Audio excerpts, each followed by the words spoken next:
我们相依为命不好吗，姑姑？我这死也不……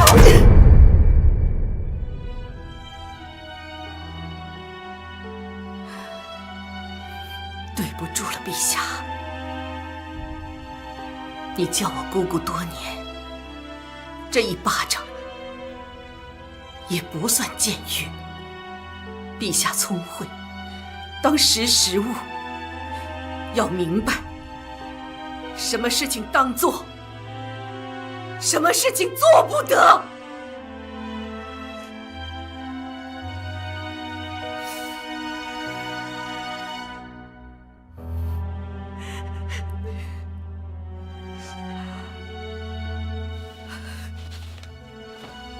奴婢愿跟随辅国大人，还请辅国怜惜。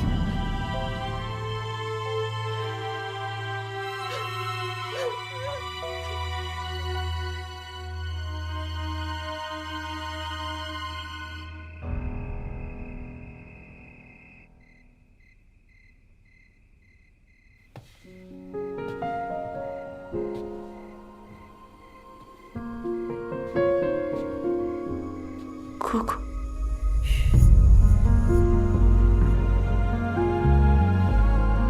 深沉礼。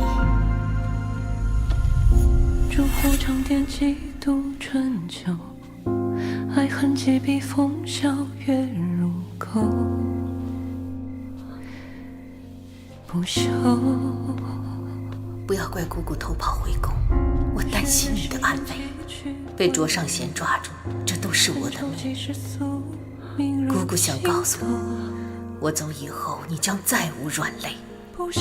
你选的路是对的，你心怀天下，以后定是个好皇帝。等你真正登顶那一天，姑姑等你接我回来。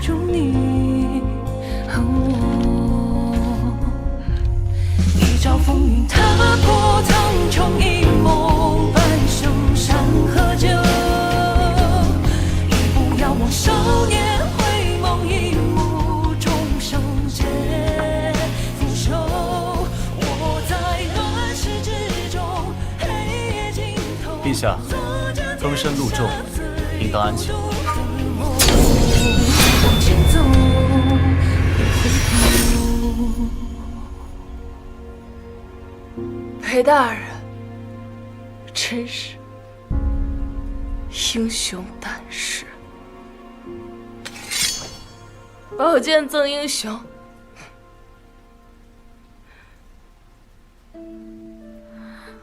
裴大人是嫌剑不够好，还是送剑的人不合心意？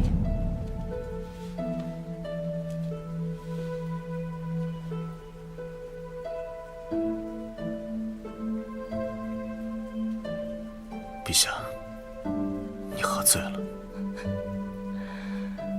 这是出现幻觉了吗？裴大人心疼了。没有。陛下，你究竟要做什么？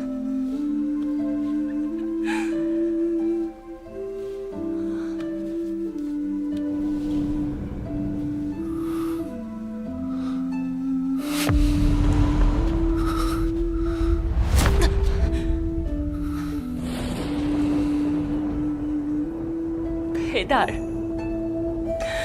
我想不明白，我明明已经逃出宫去了，你为什么非要把我带回来？明明说要扶我为帝，为什么又在我最需要你的时候弃我而去？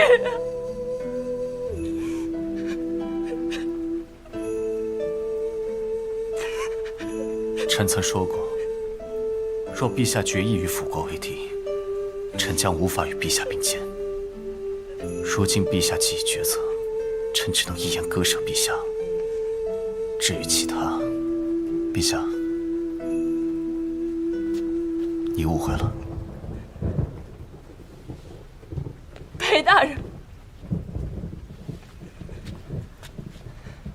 最后一个问题，我想知道，是否也是误会？裴大人是否曾心悦于我？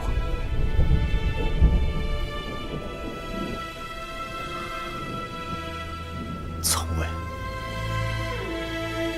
我从未将陛下放在心上，也奉劝陛下，莫要再自以为是。明白了，裴大人，这是我最后一次和你坦诚。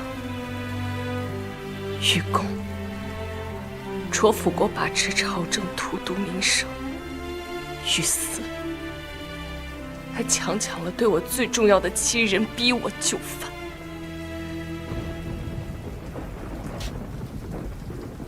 你既然站在了他那一边，那我们便是敌人了。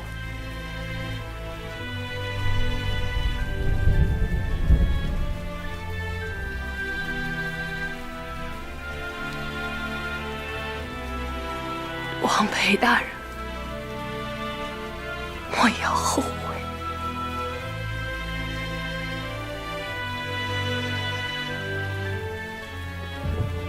更深路愁，裴大人该回了，莫要再惹人误会。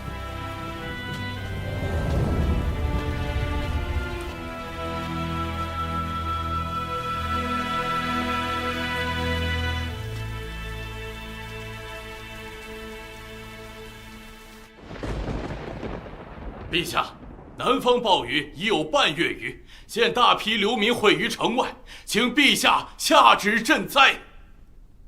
近来西南地区多干旱，臣奏请陛下旨意，赈济灾民。这一下暴雨，一下干旱的，不知辅国大人认为应该如何是好？陛下长大了，该有自己的主见了，应该学着自己想办法。老臣不过是一个辅国，怎能当得起陛下的询问？自然当得起。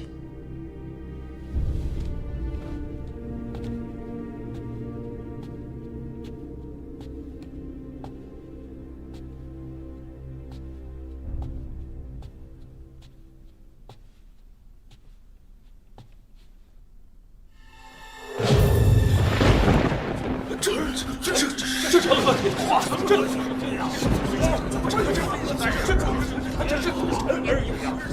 连上天都感受到了朕的诚意。朕感念辅国大人劳苦功高，从今日起尊称辅国大人为上父，朝廷一切事务均由辅国大人处置，辅国大人之令便为朕之令。陛下，万万不可！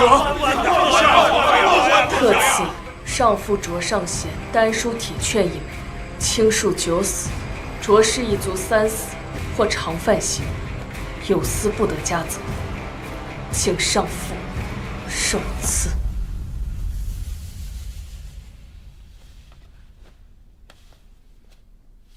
好，好。那老臣就谢过陛下，日后陛下也应勤勉学习，方能于政事上有所进益。谨遵上父教诲。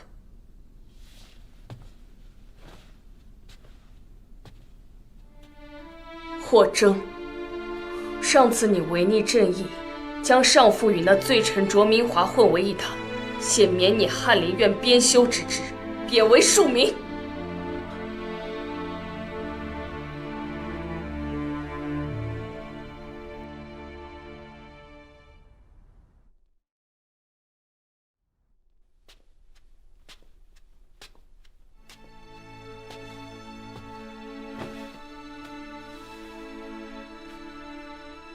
这御史俱分局真的被姑姑想到另外的办法破解了。现在你我都是棋子，下一步该如何破局呢？陛下，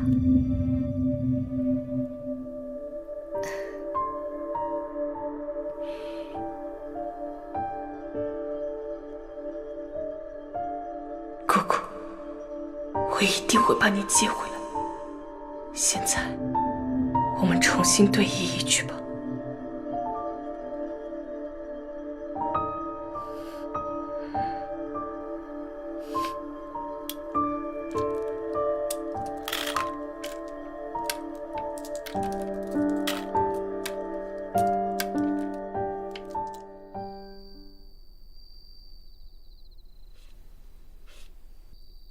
此令若能颁布，或许能助我一臂之力。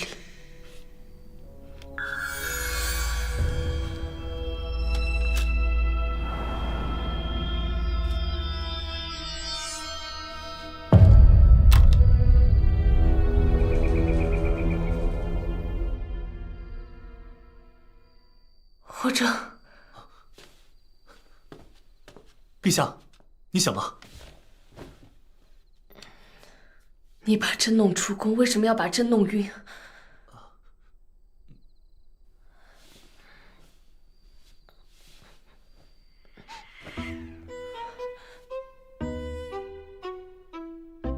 你不会是把朕放到那黄白之物里带出来的吧？微臣已为陛下准备好熏香除味。罢了。陛下，离宫时间有限，必须赶在最后一班护庭军换房前回宫。他们人在外面，陛下请随我来。等等，霍大人，来了几个人？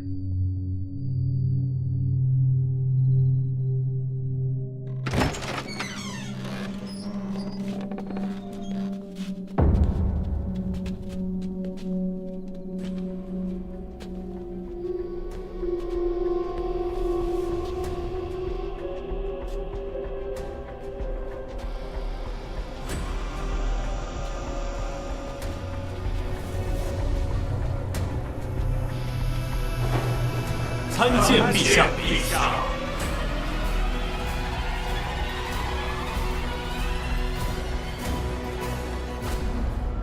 先前，朕命霍大人召集诸位爱卿的时候，也未曾想过会得到诸位爱卿如此响应，甚至担心，若是无人前来，该当如何是好？陛下，臣等惭愧。先前只觉得陛下是卓狗的傀儡，可是君来村一案，不仅令天下知晓陛下人名，也令臣等见识到陛下的胆魄。陛下，原本我看你像只弱鸡，没打过一天仗，也没出过京城，满嘴啊全是文绉绉的话。顾大人，注意言辞，莫要如此粗鄙。哎，我就这么说话。陛下，那日在大殿上，你却能不顾生死，如此勇猛。臣服了。陛下，大宁建国数十载，国本未定，利贪降弱，民不聊生。天下百姓无不期望陛下能力挽狂澜，铲除积弊，焕然天下更始。臣等愿辅佐陛下，求万世之安。臣王修农愿辅佐陛下。臣卢子昭愿辅佐陛下。臣顾行之，臣胡景熙愿辅佐陛下。臣等愿辅佐陛下。众卿心意，朕已知晓。日后有众卿助我一臂之力，定能肃清朝政，还天下清明。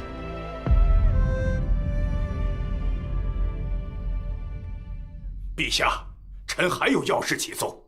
近日奇难灾异，卓狗下令赈灾，实则却将2款重宝私囊。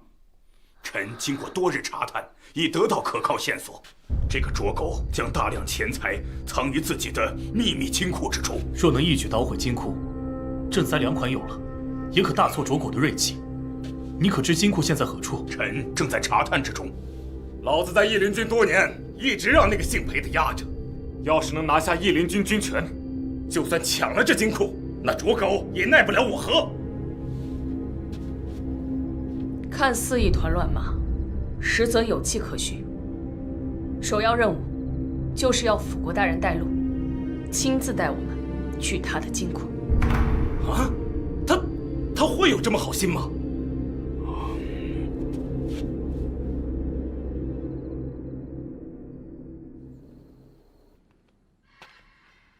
要如何才能破获捉贼的金库呢？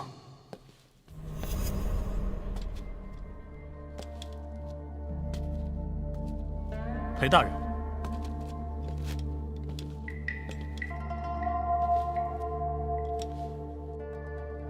霍大人深夜带陛下出宫，所为何事？陛下听闻近日京城晚市热闹，想出宫逛逛，却不愿麻烦裴长营，命草民带他偷偷出宫，还请裴长营宽宥。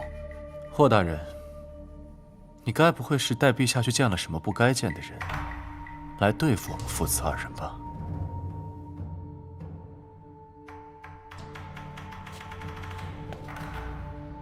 霍大人不必紧张，一来，我身为长印，自然关心陛下安危；二来，我也不太想陛下再次因为与卓辅国作对而受创。既然你如此关心陛下，在上朝时，为何不愿意继续替他出头？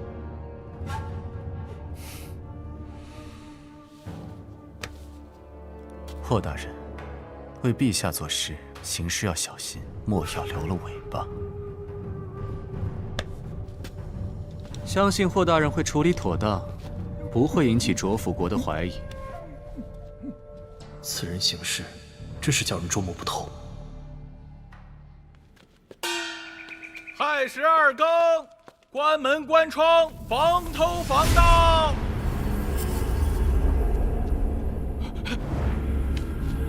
这莫不是传说中的阎王提德？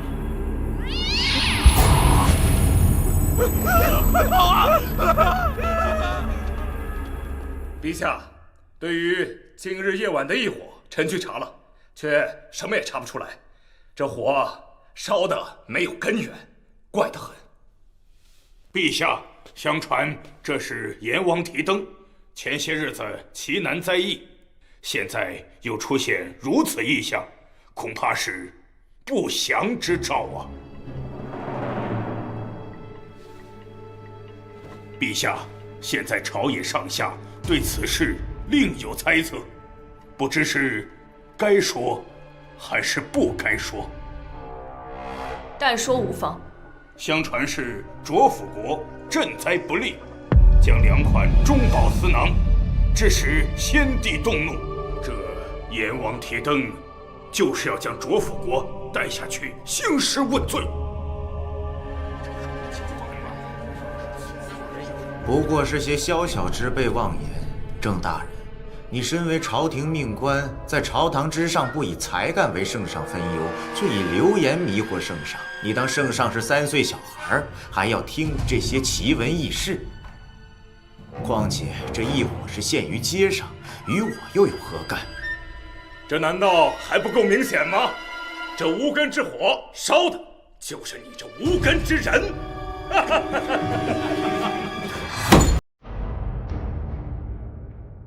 父皇寿终前，封卓公公为辅国，则监国重任。先皇宴驾后，你们以流言重伤辅国大人。你们是觉得先皇已逝，威严不在，就可以欺负老臣了，还是觉得不用把朕放在眼里？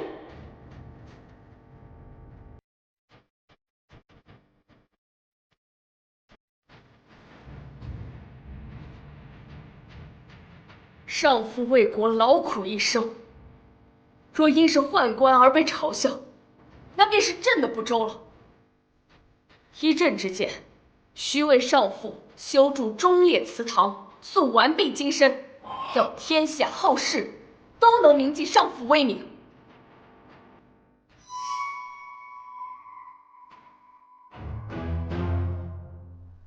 陛下，老臣不过一介宦臣，如此劳师动众，怕是不妥。况且朝廷百官对我颇有微词。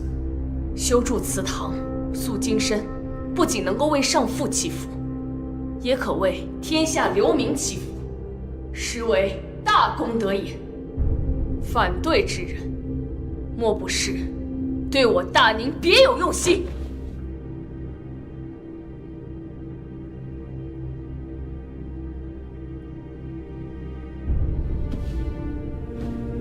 朕心意已决，令杜之司筹集银两，为上父修筑祠堂，速完毕金身。令青天剑选一良辰吉日，由朕亲自于斋宫跪拜3日，为上父及苍生祈福。陛下英明。相信在辅国大人的扶摇下，灾异很快就能消散，刘明能重回家园。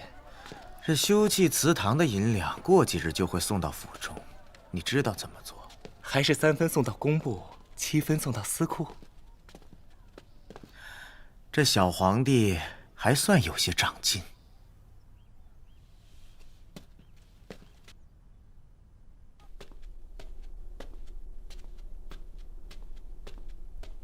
裴大人来了。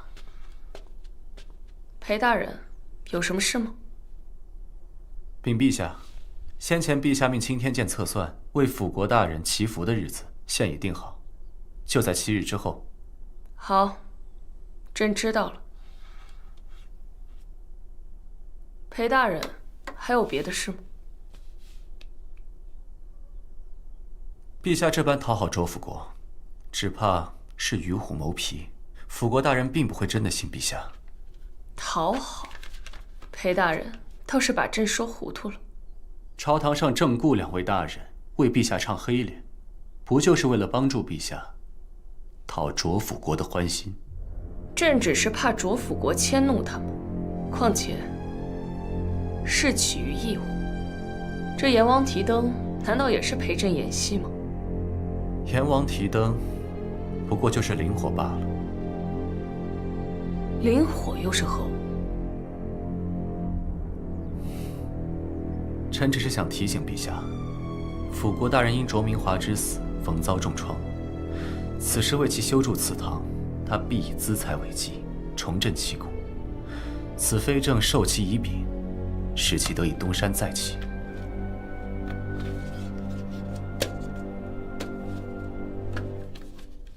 臣倒是愈发猜不透陛下心中所想，陛下真是越来越会筹谋。陛下可知这祈福的流程是什么？不过禁食3日，死不了。陛下，裴大人这般是在心疼朕吗？讨好了卓公公，又来与我亲近示好，你这左右逢源的功夫，实乃官场楷模呀！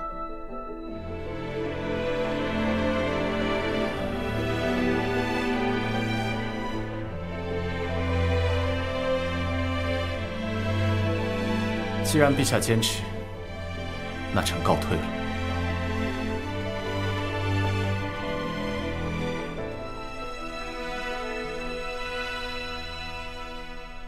你们都给我麻利点儿！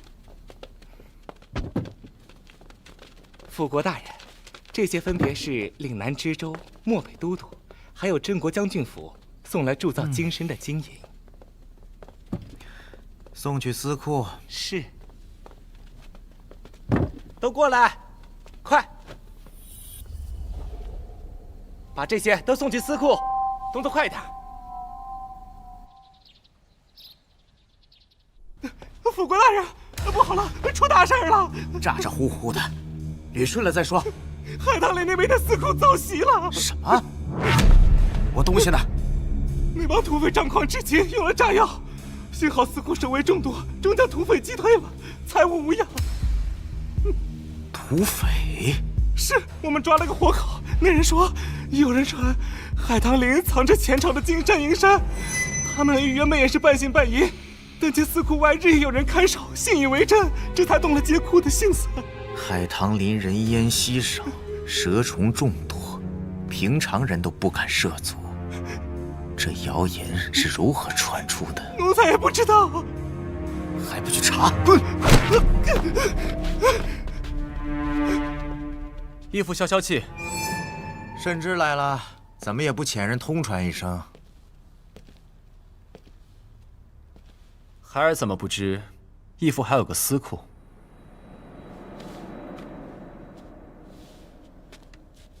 海棠林的事情我听说了，最近闹的是沸沸扬扬，三股势力皆欲掀波澜，再加上这群盗匪四处逃亡，义父你猜，他们会传些什么？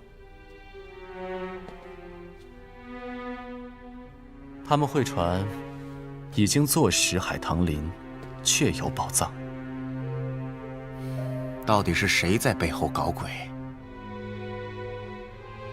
义父是在怀疑我？我怎会疑心你？司库一向隐秘，而且我养了这些个私兵也是下了血本，没想到还是被这些贼人惦记上。我在想，若是官家的势力，这些贼人胆子再大，我想他们也不敢下手。那义父的意思是，库房已经不安全了，我要暗中转移，并由虎庭军押送，到时候空留个库房，谁敢来攻，便瓮中捉鳖。撕掉虎庭军可是重罪，义父莫表。虎庭军也姓卓，甚至，怎么你越长大，反而胆子越小了？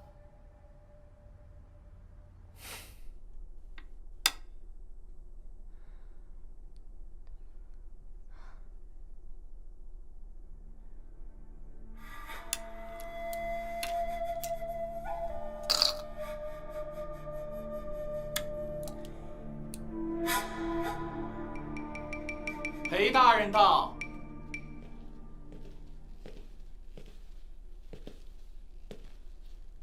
掌印大人，吾好。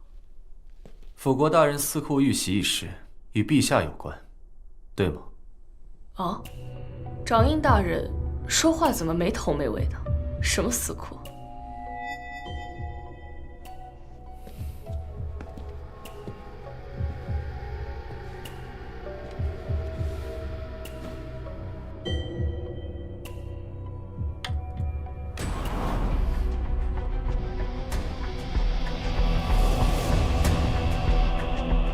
司库乃辅国大人心血所居，你在背后筹谋此事，若是被辅国大人发现，他必杀你。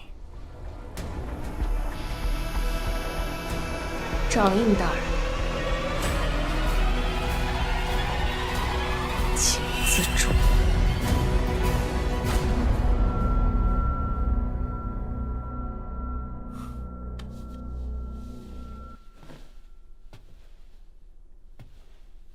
我也希望此事是我筹划，若能成功，定能狠狠地出一口胸中恶气。不过，辅国大人的司库必有重兵把守，这金库肯定安然无恙吧？确实无恙，但是关于金库藏地的流言已经传遍天下，这背后之人的目的不难猜。既然是秘密金库，那就将秘密捅出来，金库便不再安全，只能转移。在这转移途中，难免会发生些意外，你说对吧？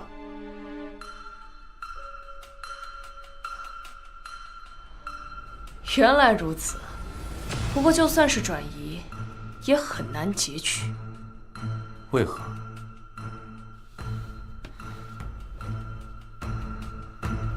既是司库，必有私兵把守。若是要转移的话，掌印大人想一想，如此重要之事，万一辅国大人调用护挺军负责押送，谁敢讲？这不是摆明和整个大宁作对吗？陛下知道便好，切勿飞蛾扑火，自寻死路。朕可不敢，毕竟朕现在就剩小命一条。掌印大人知道的，朕惜命。也是。掌印大人，请留步。朕在猜，如此重要之任，这负责押送的人会是谁呢？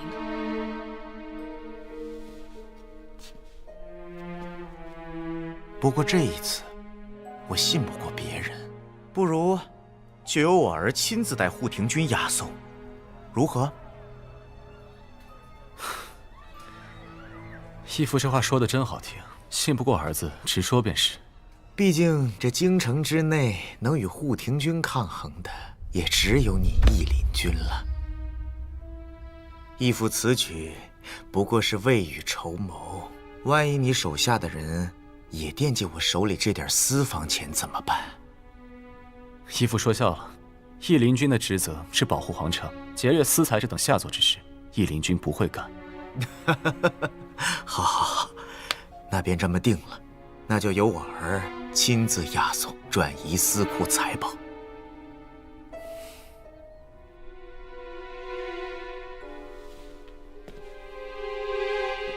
自然是我，但此事事关重大，我不会留手，否则会引火烧身。那便祝掌印大人一切顺遂，平安归来。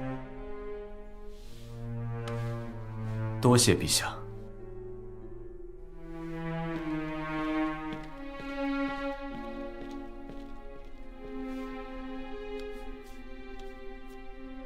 若是你，便更好吧。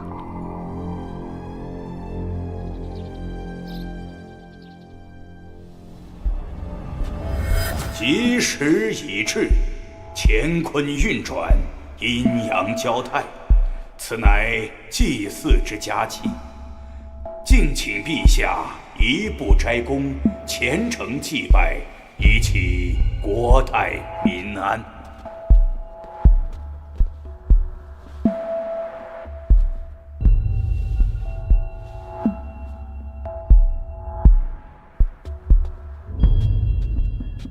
裴大人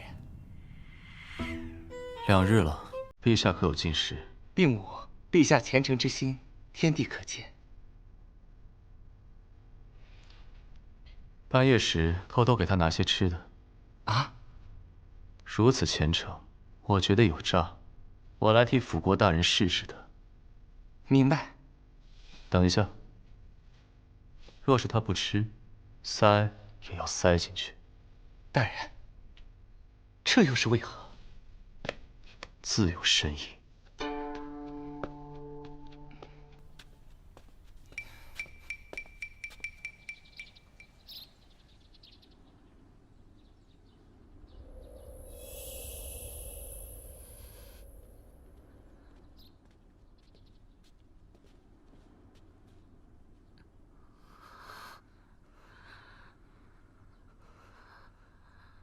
小皇帝倒是有几分虔诚。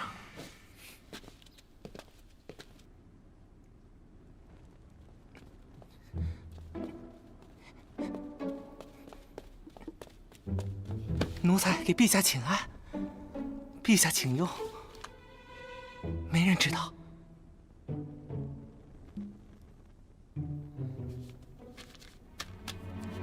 自有深意。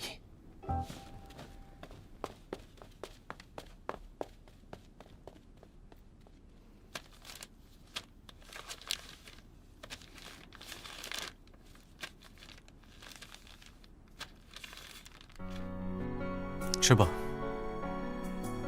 没人知道。是你吗？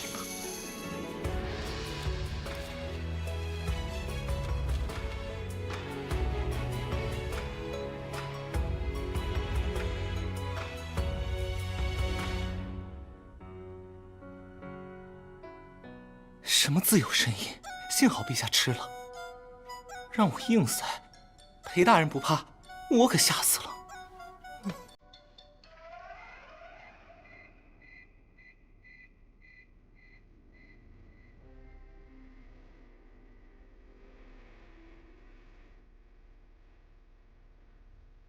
已经快3天了，为何还没动静？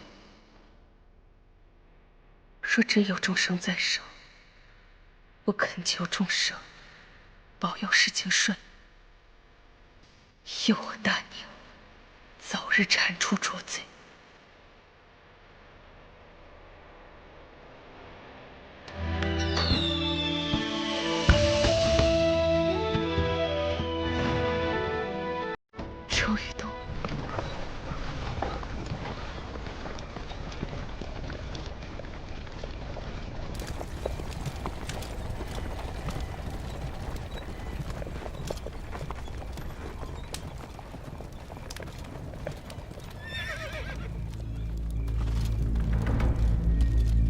来者何人？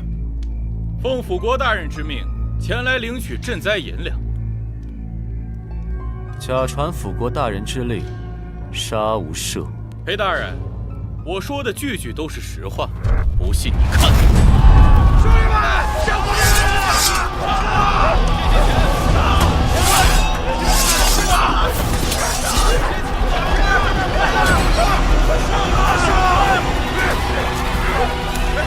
这么多人呢！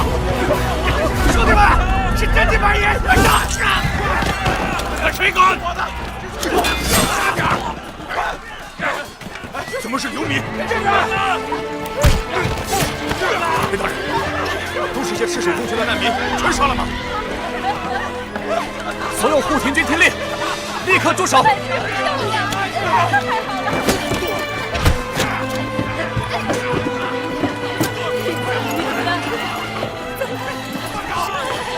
裴大人，辅国大人一定会怪罪下来的，这下我们该怎么办？原来如此。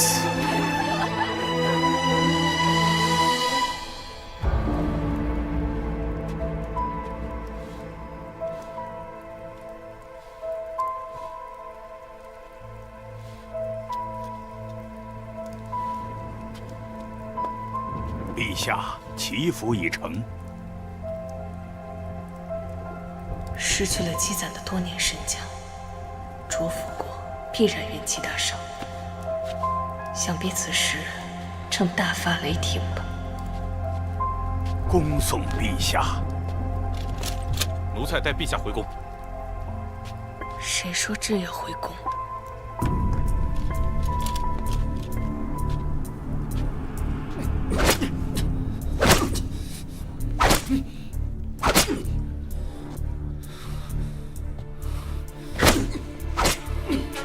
他们并无过错，既然虽未遵军令，但也不可对手无寸铁的老百姓出手。而且不许反击的命令是我下的，依服要罚，罚我一人便是。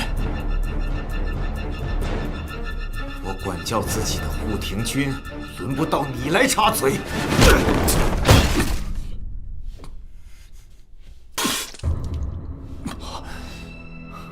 那可是我辛辛苦苦积攒了20年的身家，你们怎么能任由流民去抢呢？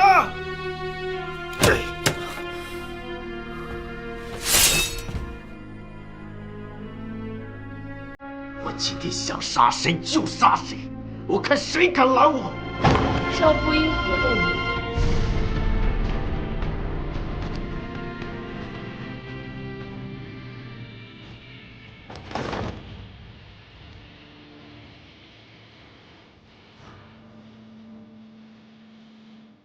谁让你来的？朕为上父祈福，施财礼毕，听人说您在这儿，朕便不请自来。承蒙陛下记挂，老臣感恩于怀。少父为何要惩罚这些士兵？铸金身的金银被盗，是护庭军护卫不力，该罚。什么？可是朕并未动用虎符，这些护庭军执行的是谁的命令？原来是上父的命令，那倒无妨。只是上父私自调用护庭军本就不合规矩，若是再如此大动干戈，传出去，怕是对上父的名声不利。让开！上父恕罪，朕是这个国家的君主，臣民无罪而遭刑，朕不能忍。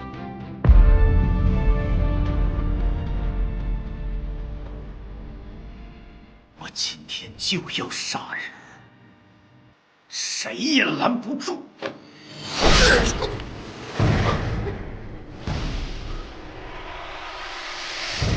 希望这一套能让上父消气。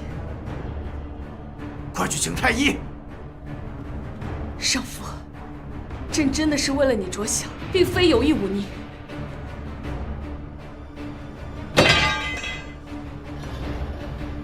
辅国大人，宫外聚集了大量难民，送来了万民书。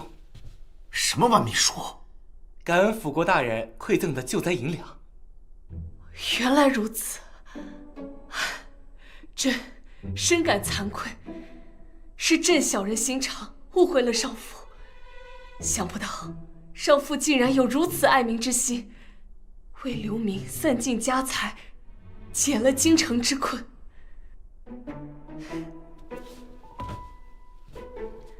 等国力再盛，朕必定为上父重铸金身，望上父效气。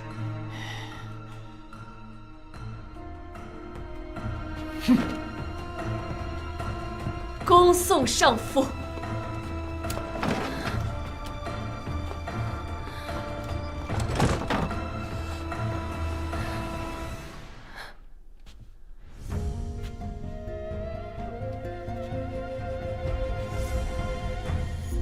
烛火长点几度春秋，爱恨几笔风萧月入口。流民们会记得各位大人的人善，稍后我会派人送药过来。各位大人，辛苦了。多谢陛下。不休，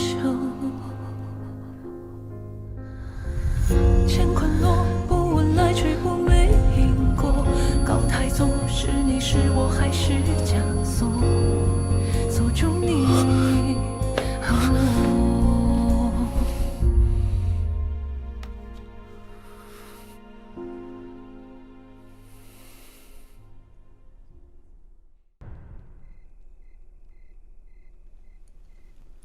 如何？禀大人，陛下的伤口并无大碍，但他思虑过度，这几日又进食体虚，才会发热惊厥。臣开几副安神进补的汤药即可。知道了，下去吧。是。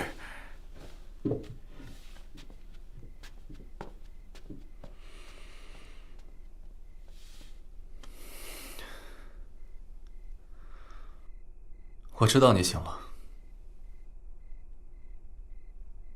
是醒了，但是朕不想看到裴大人的脸。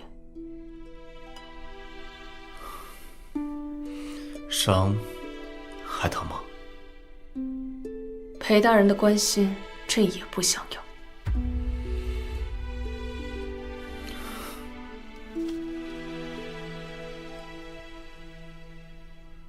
陛下用流民对抗护庭军，你怎么就能肯定他们愿意殊死竭尽？或者说，你又怎么有把握他们会成功？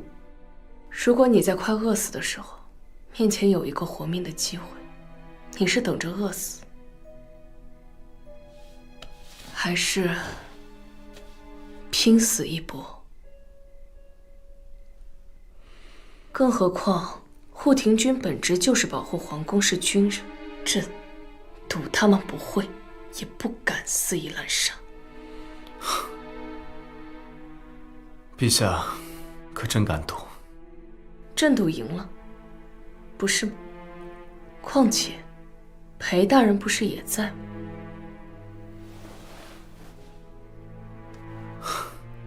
看来我在陛下眼中，倒也不是一个十恶不赦之人。只是我很好奇，陛下难道不怕这些银子被追回去吗？若要追回，必要将这些金银一一过到明面上。可是卓府国的钱财，来路敢说出来吗？本就是搜刮的民脂民膏，既然源于万民，归还于万民之中，便是最好的归宿了。况且，这些都是灾民的救命钱，他们绝不会撒手。若是卓府国敢下令大肆捕杀灾民，怕是真要天下大乱了。他自己深知这一点，但也无可奈何，所以只能对你们撒气，不是吗？陛下若是刚刚不来的话，这个筹谋称得上是完美。可是你终究是心软了。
裴掌印，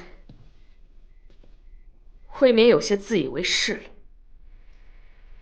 你以为在朕心中你算什么？不过是一个在朕最需要你的时候会放弃朕的人。朕现在已经不需要你了。朕说过，裴大人，你莫有后悔。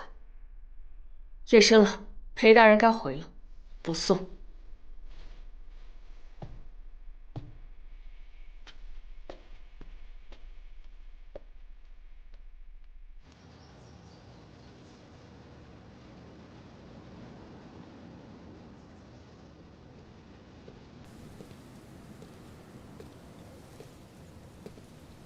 裴大人来做什么？臣是来道歉的。初次遇见你前，先皇驾崩，我本想与义父同归于尽。可是我遇见了你，你与这冰冷皇城中的人都不同，人善、聪慧，像是未经雕琢的璞玉。于是我将陛下扶立为帝，循着心，一步一步向前走。我不想过多解释，为何我会在陛下最需要的时候离你而去。或许有更好的办法能够成就陛下，可我却选择了最糟糕的一种，寒了陛下的心。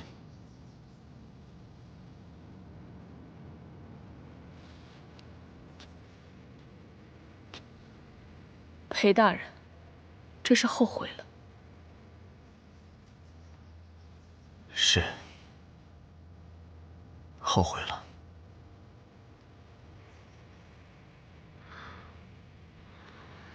2日之后便是陛下生辰，陛下若是愿意给臣一个机会，臣在洛林苑等你。朕考虑一下。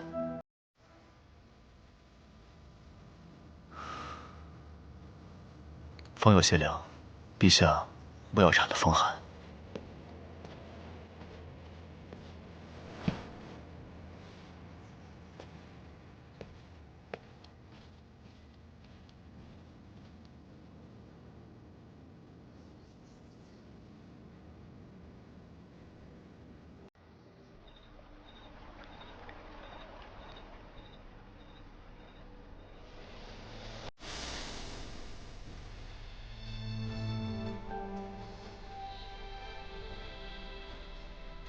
裴大人，久等了。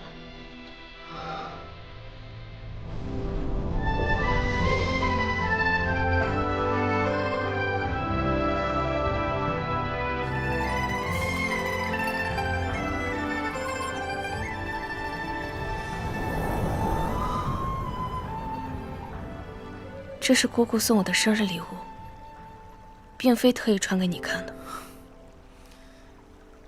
今晚月色很美，臣略备薄酒，不如我们一同赏月。生辰快乐！谢裴大人。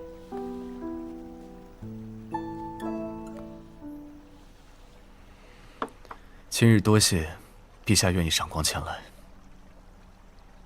我有个疑问，那日裴大人说原本打算和你义父同归于尽，这是为何？都是些伤心的陈年往事，若是说出来，怕是会打扰了陛下过生辰的兴致。但说无妨。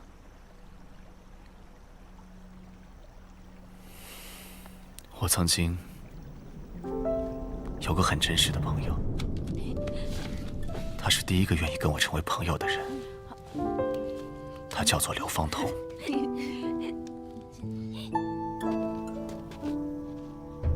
说，你做了什么？我们约定不能说出去的秘密，被他告诉了卓上仙。是我安排他接近你，就为试探你是否能保守秘密。可你的表现实在让我失望至极。现在把他杀了，便无他人知晓你的秘密。记住，在这个世上，除了我，你不能相信任何人。后来很多个夜晚，我都会梦到这一幕。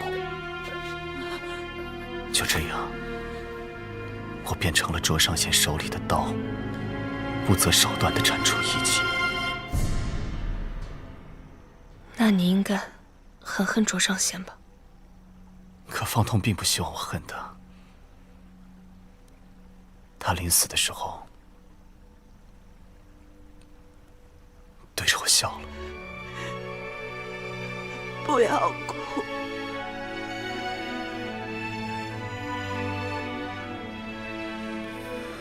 我之前一直都想不明白，他那个时候为何会对我笑。可是后来想明白了，因为那一刻他解脱了，更是不想我因他的死而感到愧疚。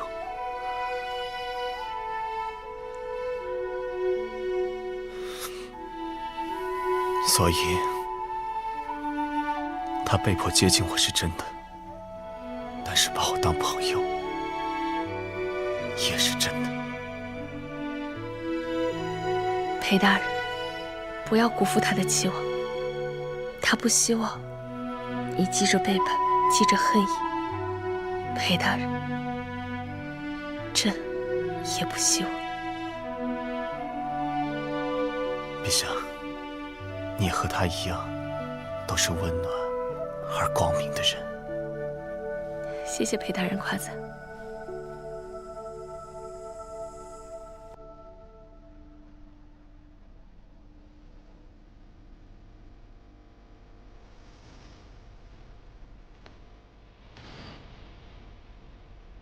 陛下问过我，是否曾心悦陛下？我不光心悦陛下，此时此刻，往后余生，都想陪在陛下身边。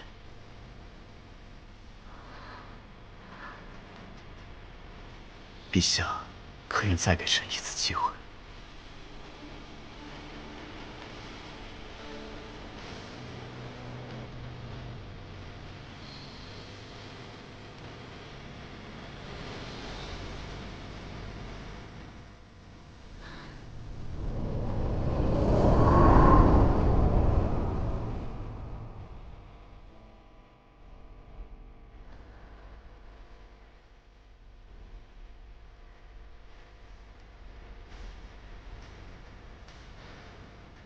你还没告诉我你的秘密是什么？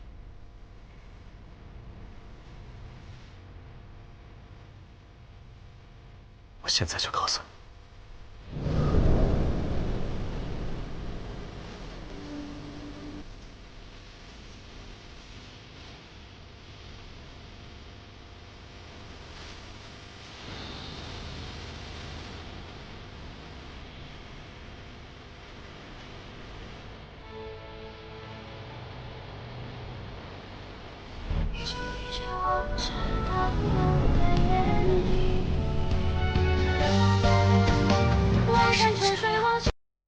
你怎么不是？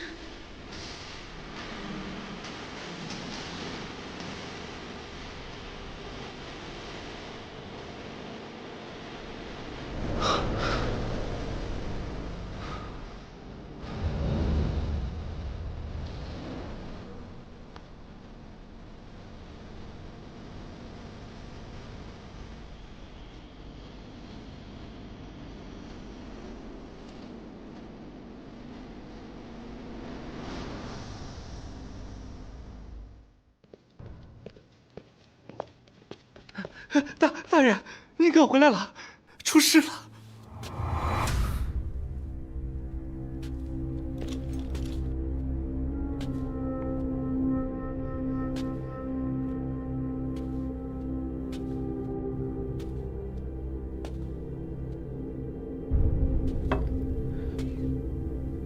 夷陵军住所被烧了，可有伤亡？你还是担心自己的处境吧。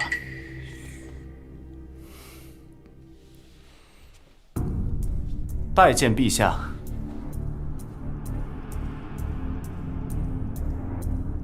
顾大人，你接着说。若不是昨夜臣恰好巡防到了夷陵军住所，及时发现火情，恐怕整个义林军都要烧成灰了。裴大人身为义林军统领，出了这么大的事，陛下，臣以为该治他一个玩忽职守之罪。陛下，请革去裴慎之义林军统领之职，并按军法处置，以儆效尤。哦，那依朕大人所言，应当处以何种军法？一律当是鞭笞80，监禁5载之刑。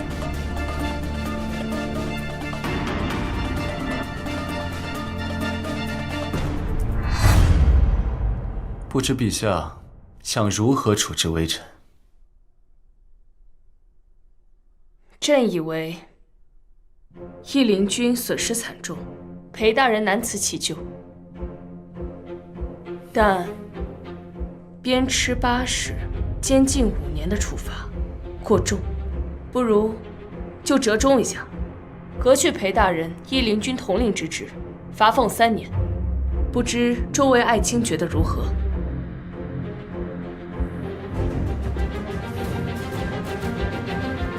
臣听凭陛下处置。我竟不知陛下有如此好手段，何时拉拢了义林军参军顾大人，还有刑部尚书郑大人，配合得如此天衣无缝。人心是黑的，看什么都是脏的，老子行事光明磊落，效忠陛下，乃你我分内之事，在卓公公嘴里，竟变成了鸡鸣狗盗一样的行径，简直是狗嘴里吐不出象牙！哎呀！来人，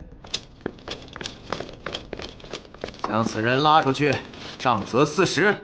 是。住手！大殿非奉诏不得带刀入内，你们要谋逆吗？臣不敢。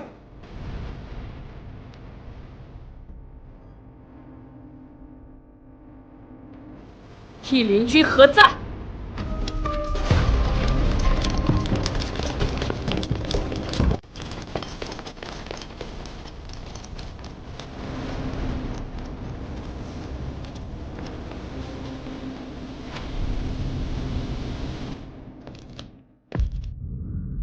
何以能调动义林军？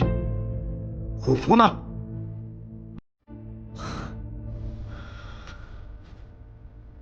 陛下，当真是好手段。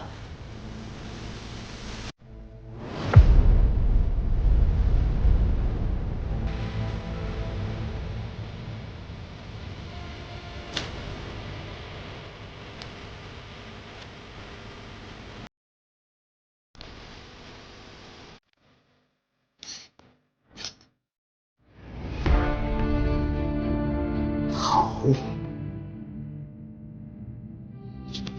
义林军，请凭陛下差遣。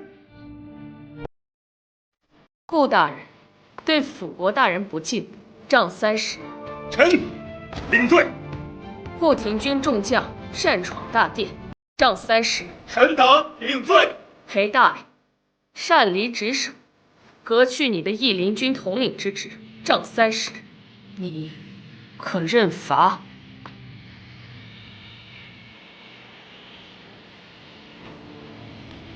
臣免罪。好，很好。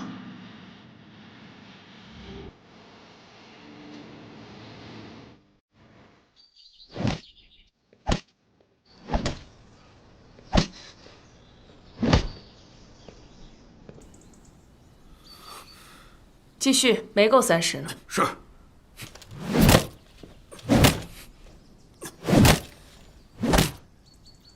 看来陛下觉得这皇位已经坐稳了，不用再顾及我们父子俩的脸面。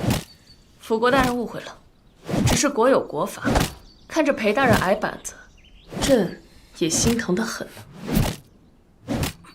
既然辅国大人心疼爱子，朕便要给面子，这后面的板子就省了吧。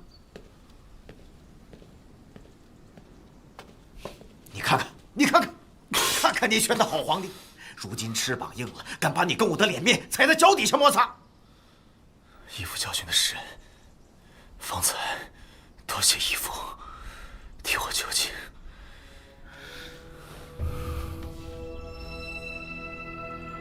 你不会是联合陛下跟我演了一场苦肉计吧？义父，你多虑了。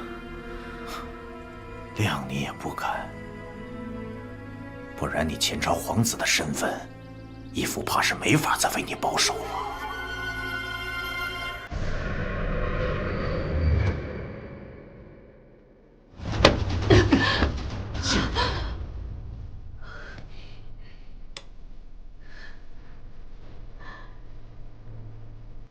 你这个贱人，连个无里同你一样都是贱人，我一定要杀了他。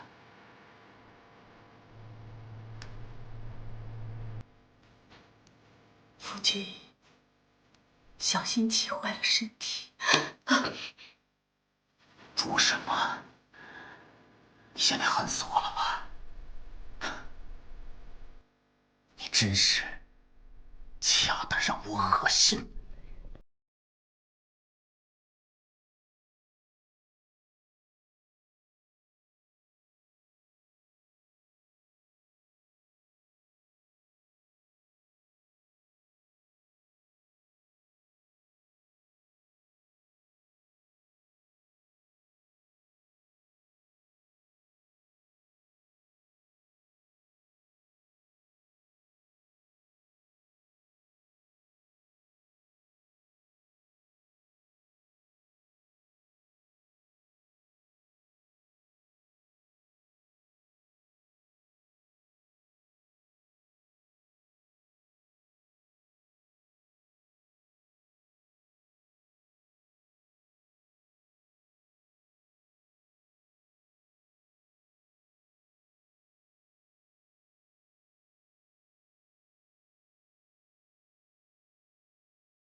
掌印大人，这么迫不及待地跑来伺候朕，不去好好养伤？陛下没有什么想对臣说的吗？你想听什么？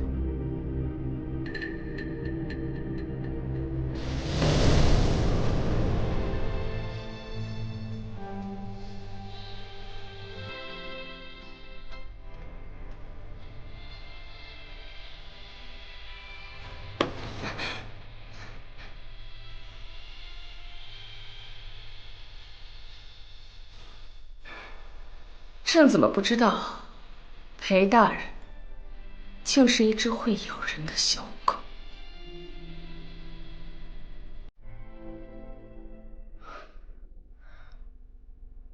臣这场戏演得陛下还满意吗？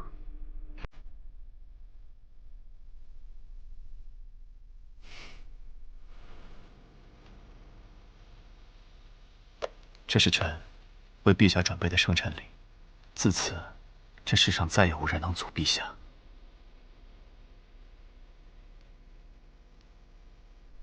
移交虎符一事还算顺利，不过让你受了委屈。衣服脱了给朕看看。怎么，害羞了？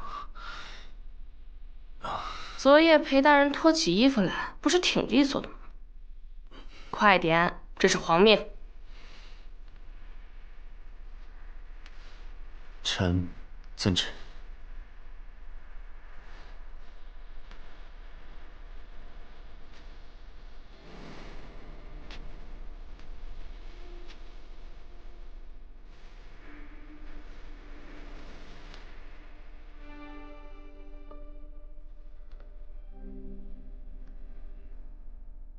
还疼吗？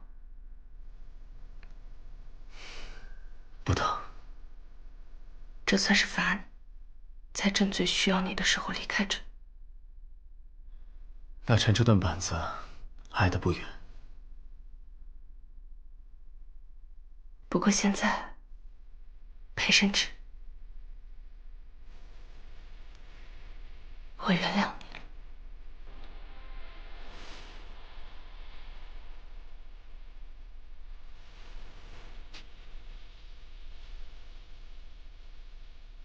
多谢陛下。多谢裴大人，愿意一路照拂。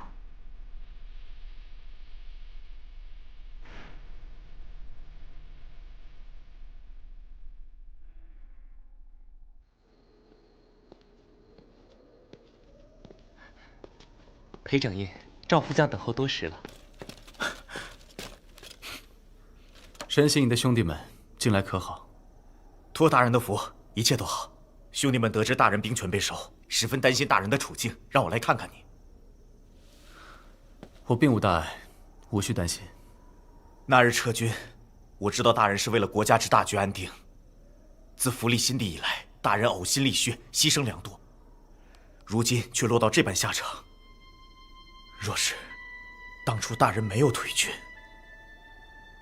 我选了一条很险的路，幸好我赌对了。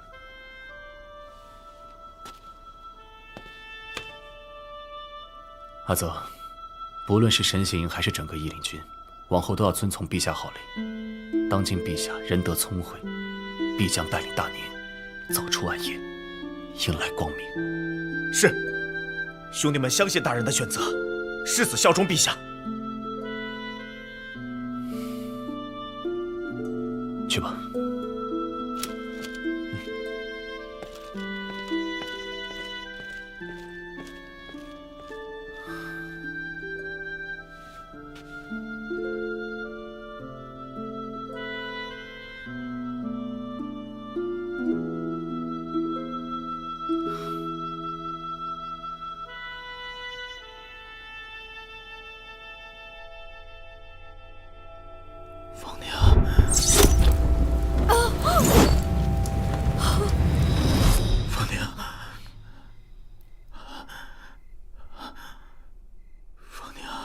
这名字怎如此熟悉？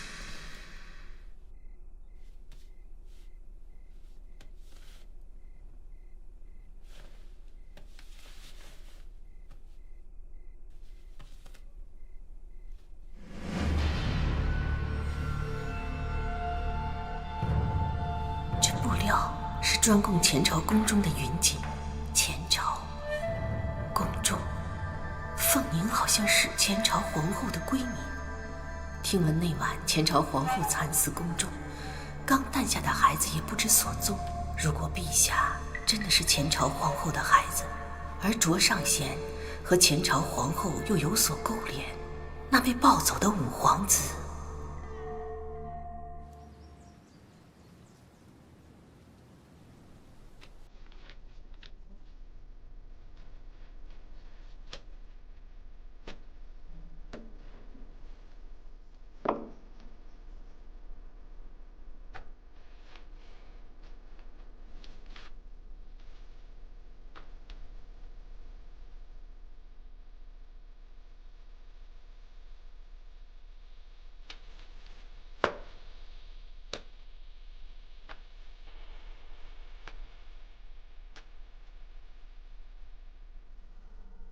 这儿有一份弹劾掌印大人的奏折，说裴掌印奸佞媚上，劝朕把他贬远一点。言之有理，看来这位大人是位直臣。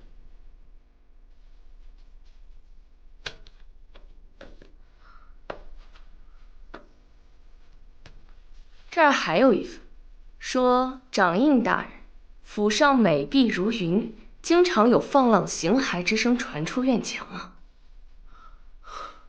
无中生有，臣每日忙得脚不点地，陛下，臣冤枉。陛下，督察院左都御史霍大人求见。微臣霍征，恭请陛下圣安。霍大人，休沐半月重新上任，可还习惯？托陛下的福，一切安好。有何要事，让爱卿赶在休沐日觐见，一天也等不及。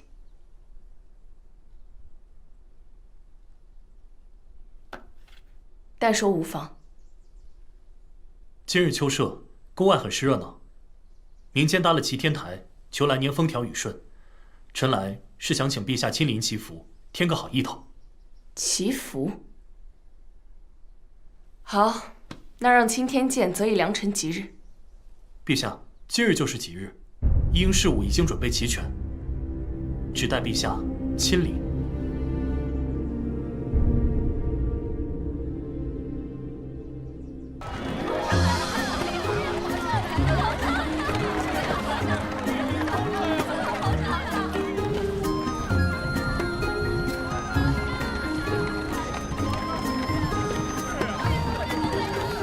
学生新科会员骆文景有冤求告，请陛下允见。学生新科会员骆文景有冤求告，请陛下允见。慢着，让他说。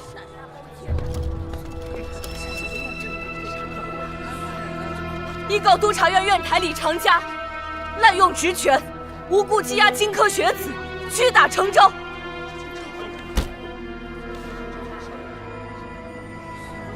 二告大理寺滥杀无辜，无罪判杀荆科举子秦玉，草菅人命。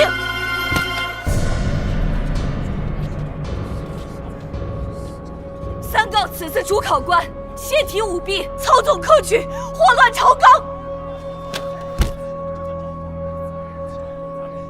朕就知道，你引朕出宫必有内情。陛下恕罪。此世子蒙受大难，听闻恩师清正之名，故而求到臣门下。求陛下彻查学子案，还天下学子一个公道。求陛下彻查学子案，诛奸佞，除阉宦，还天下学子一个公道。科举乃国之大政，此事你不闹出这般动静，朕也会管的。或者，朕命你亲审此案。凡涉案官员，无论官职大小，一律停职查办，待查清真相，再行严惩。臣遵旨。贤婢。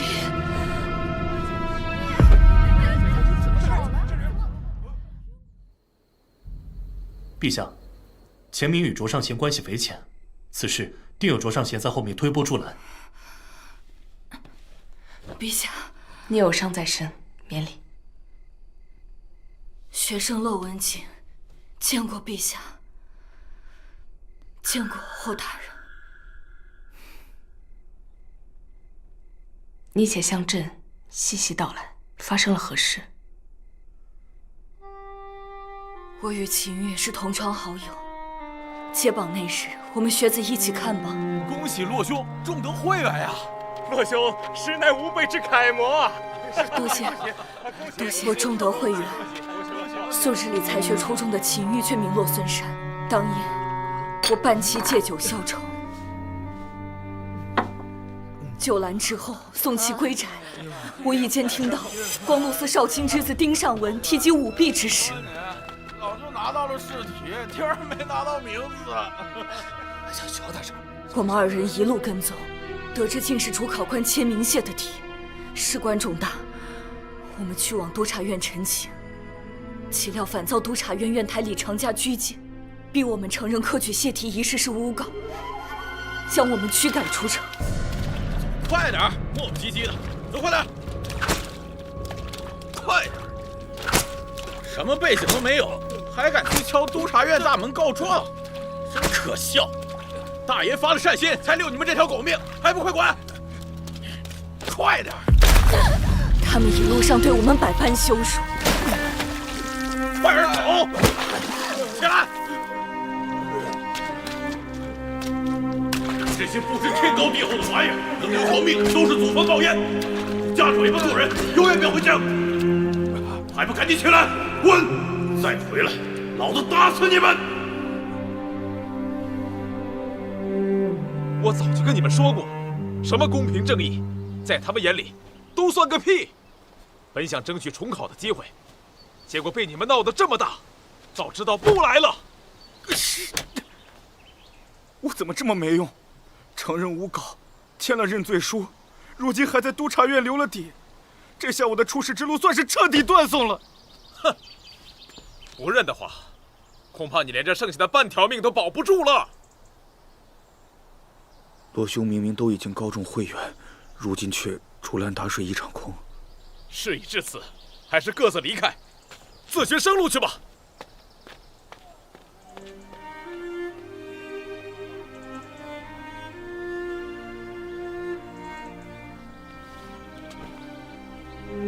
我要回京城。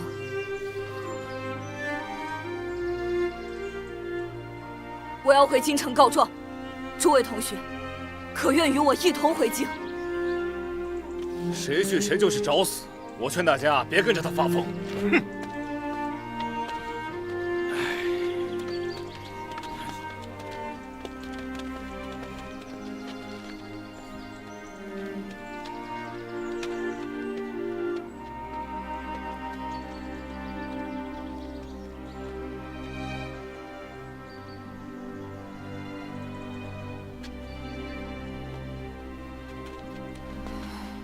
我和你一起。我和晴玉决定回城，一路上商量着对策，准备进城，请霍大人替我们主持公道。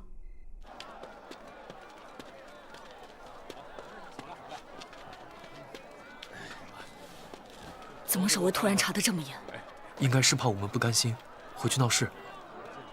先按计划行事，装成进城讨生活的外乡人。如果被拦下，就拿些银子打点打点。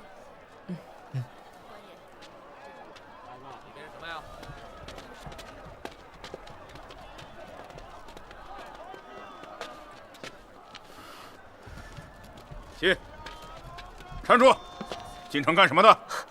官爷，世道不容易，进城讨个生活。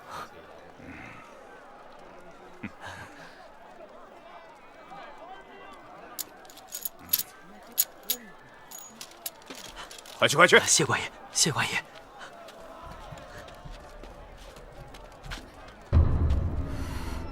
秦玉顺利进城，可等到我入城时，却正好碰上监察使。站住！姓名？谁敢回来？说，其他人呢？督察院泄题舞弊，天理何在？督察院泄题舞弊，抓人！天理何在？都别过来！我身上有火药，谁过来我就点了他。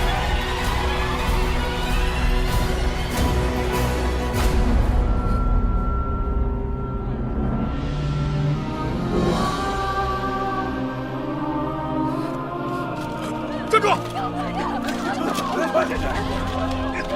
站住！别跑！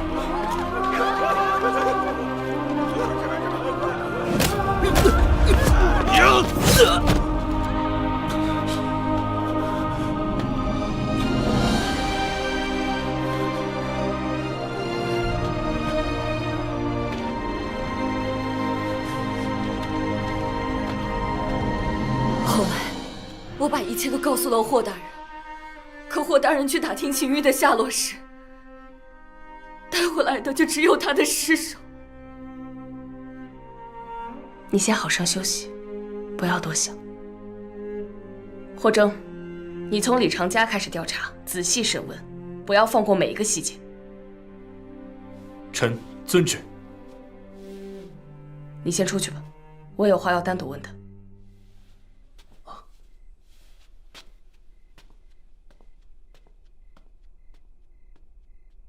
这件事的来龙去脉，朕已清楚，但朕有个疑问。朕知道，你是个女子。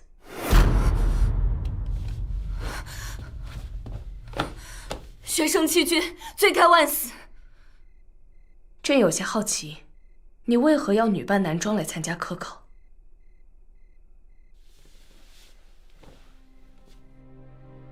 学生本名骆文熙，骆文锦乃我长兄之命。长兄取得举人功名不久后，便因病离世，家中难以为继。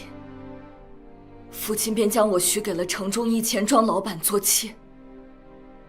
我实在不甘心，我胸中自有抱负，因而才冒用长兄性命参加会试。你起来吧，朕想听听你的抱负是什么。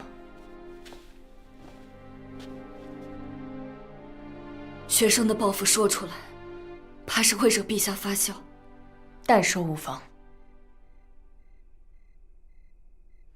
从小我便与长兄一起读书识字，明理修身。我曾不止一次地想过，若有朝一日，人们谈论一位女子，首先想到的不是贤良淑德、安分守己，而是志向不凡、鹏程万里这等志向之词。那该有多好！所以，我从小的抱负，就是像男子一样立于朝堂之上，修身、治国、平天下。若能实现，我死而无憾。你以周慧远，距离朝堂只剩一步之遥，从未听闻过女子上朝堂的先例。这一步于我而言，犹如天堑。